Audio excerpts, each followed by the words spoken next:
You might be wondering, how can I be an effective, positive parent in the modern world? I've gotcha.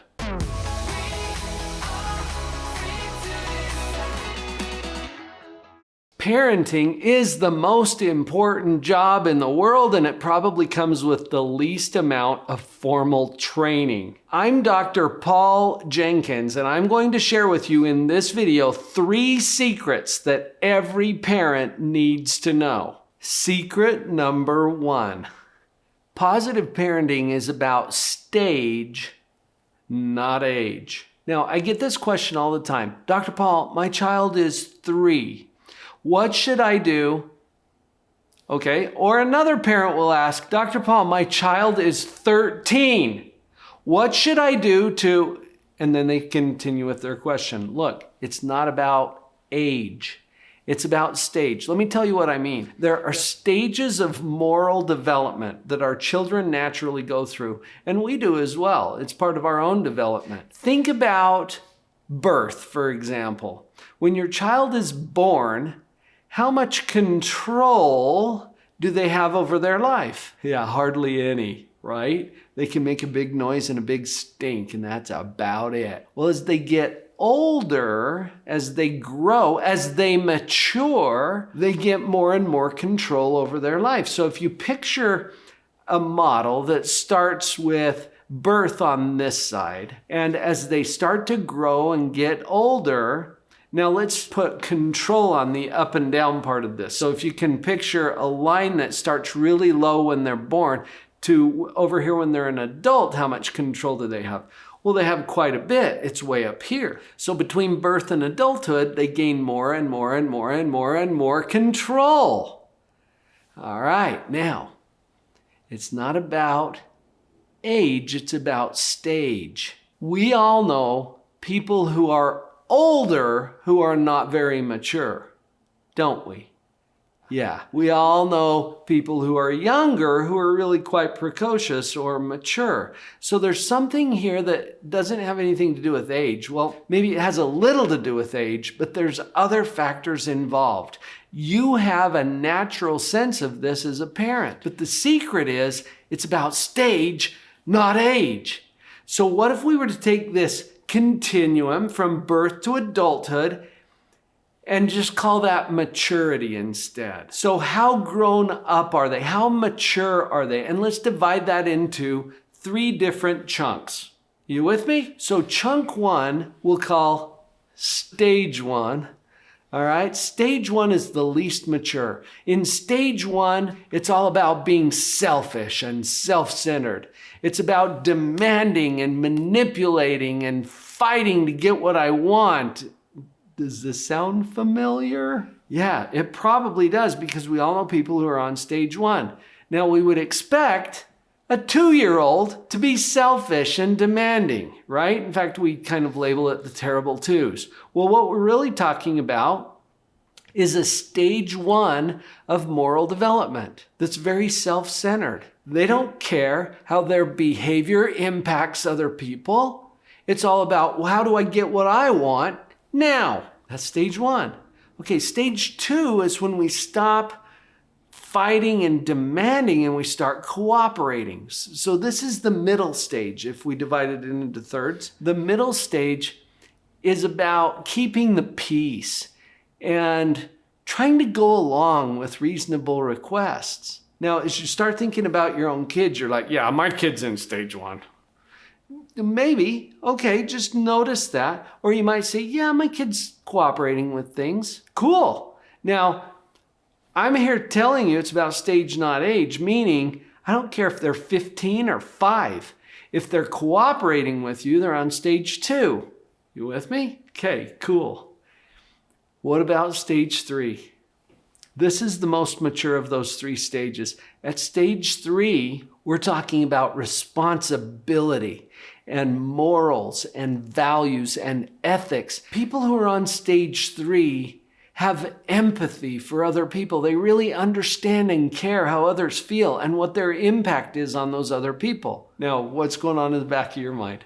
Because you might be thinking, I don't know if my kid's ever going to reach stage 3. Well, usually by the time they're 35 or so, They're doing pretty well with that. But it's not about age, it's about stage. I have seen kids as young as 4, 5, 6 years old who do some really brilliant stage 3 things.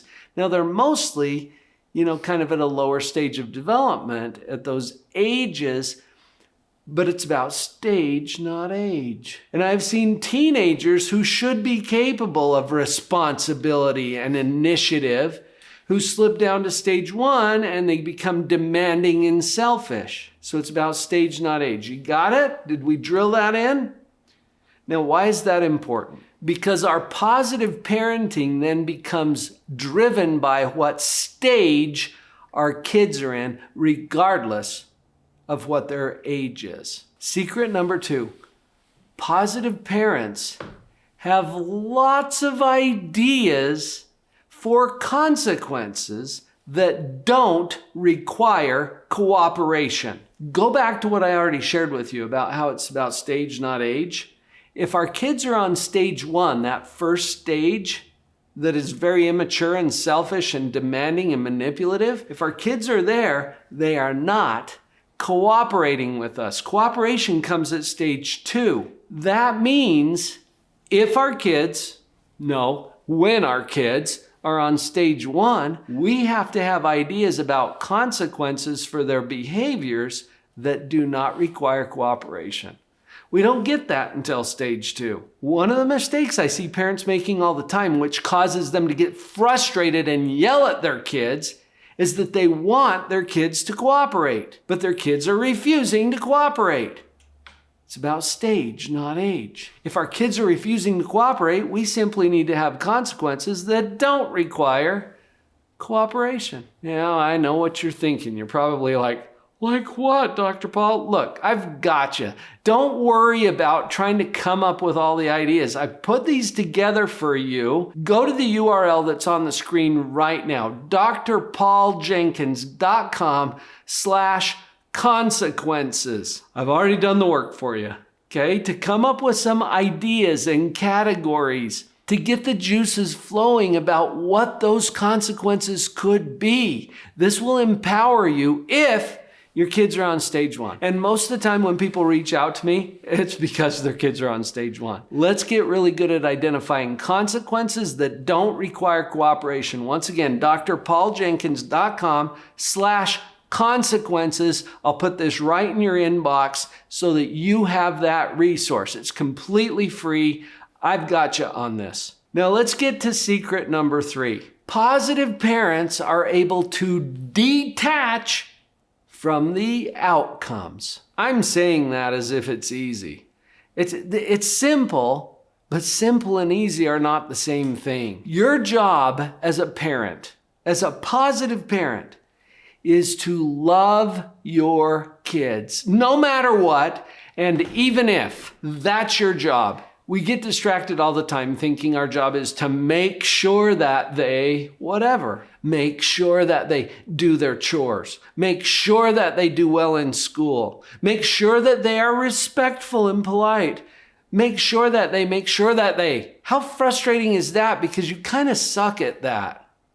I mean, how are you doing with making sure that they do all those things? See, usually that creates conflict between parents and kids. And because you don't control it, it gets you feeling frustrated. You end up yelling and losing your cool. And then we've got mommy guilt kicking in and enough already. But here's why we get in that trap.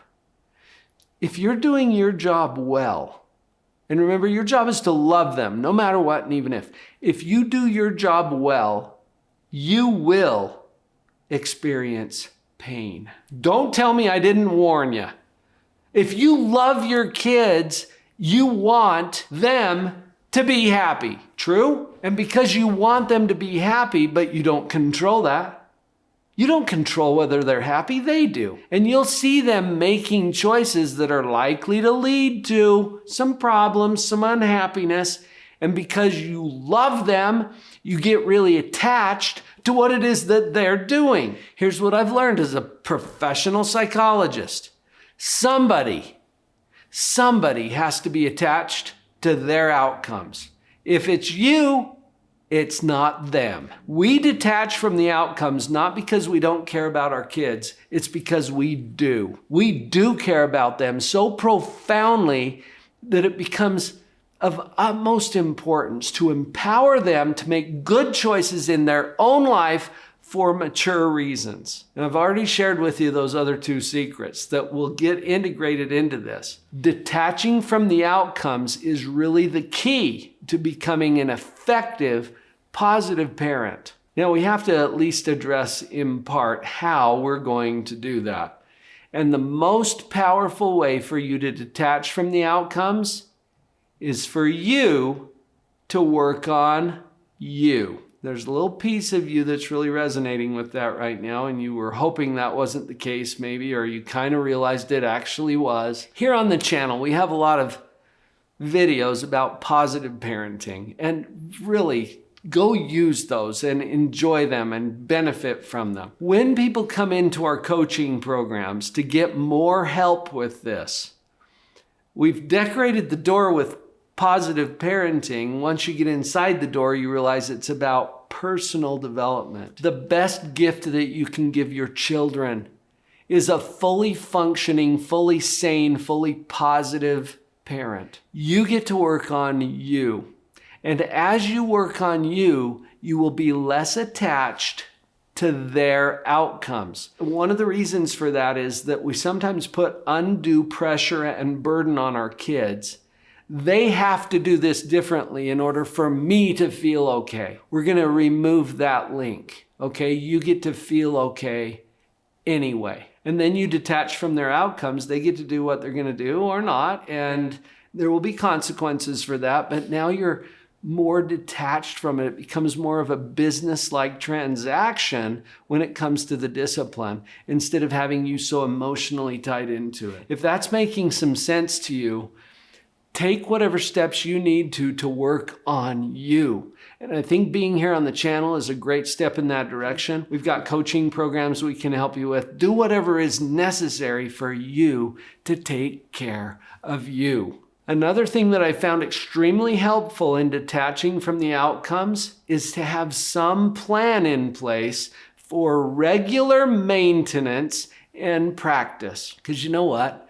Our kids, as they go through their own development, throw different things at us at different ages and stages of development. And you'll get something clicking pretty well with your little kids, and then your little kids become big kids. And you get to refigure it. And then your big kids disappear and you have adolescents. And then your adolescents disappear and you've suddenly got these older teenagers in your home. And every stage presents you with different challenges. So plan on that. Plan on having something in place that supports you as a parent in your personal development and continually giving you ideas about what you can do as you move through those stages with your kids. Detaching from the outcomes means that we are no longer going to saddle our kids with the burden and responsibility of our own emotions. We're taking responsibility for that. And then what they do is going to affect mostly their life.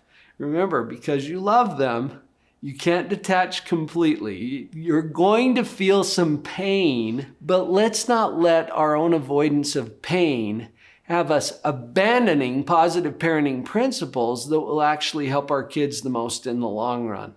Remember, I've got your back on this, okay? I gave you a resource earlier, the consequences that don't require cooperation. I've got a list to get the juices flowing and to get you thinking and give you some good starting points for that. Go to drpauljenkins.com/consequences. I'll put that right in your inbox. And if there's other ways I can help you out with this, I'm here for you. I've got you.